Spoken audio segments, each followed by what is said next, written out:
وقعت في مصيبة وأنا مسافر، فياريت الناس كلها تاخد بالها. دي فيها سجل لي أنا، والمشكلة إن أنا مسافر أنا وعيال عمي 2 على طيارة واحدة.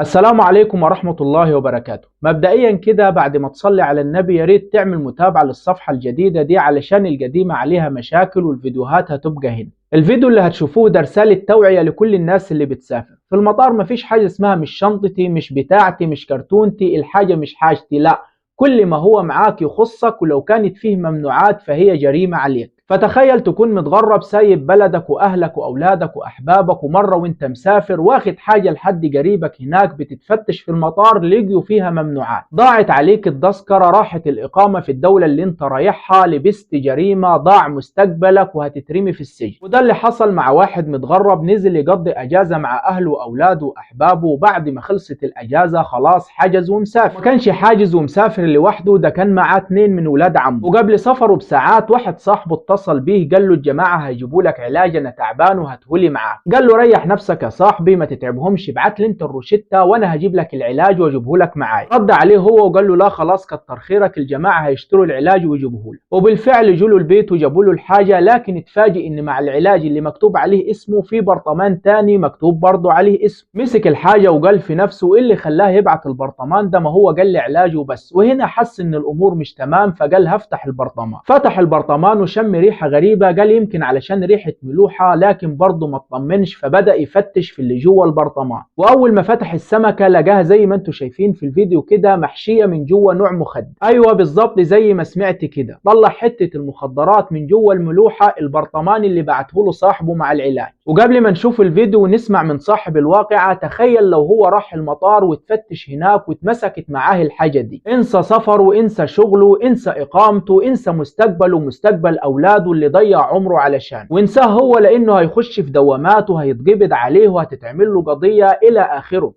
السلام عليكم اخواننا. طبعا انا عن شير الفيديو ده للناس تخلي بالها وتعمل حذرها وما تأمنش لحد، الدنيا ما بقيش فيها امان.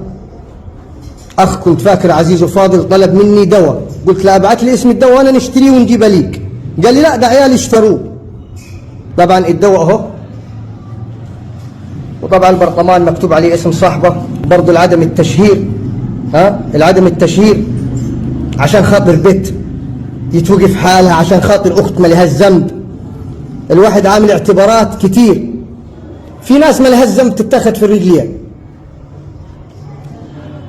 طبعا هي حاجه بسيطه، يعني هي من المصايب اللي هتحصل وعلى اسمه عنه، بس دي برضه مش بسيطه، دي فيها سجل لي انا، والمشكله ان انا مسافر انا وعيال عمي 2 على طياره واحده، يعني 3 تنفار، يعني ده هيكفي 3 بيوت زي ما انتم شايفين يا اخواني. لافف الحاجه بتاعتي في السلوفان بتاعها اهو، ملففها بجزاء بتاع ده بلزق، ومن نفس الورقه اللي هو كاتب عليها الاسم اهو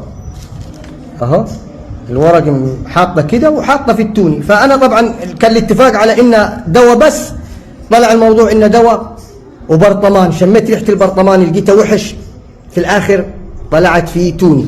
فقلت طالما هو كذاب يبقى فيه سر، حاجه مش مظبوطه، افتح البرطمان. فتحت الاول البرطمان، لقينا طبعا في السمكه، كل سمكه محطوط فيها من جوا، ونغزها من جوا خالص ناحيه الديل اهو، ونغزها تمام. فتحنا الدواء ما لقيناش في الدواء حاجه.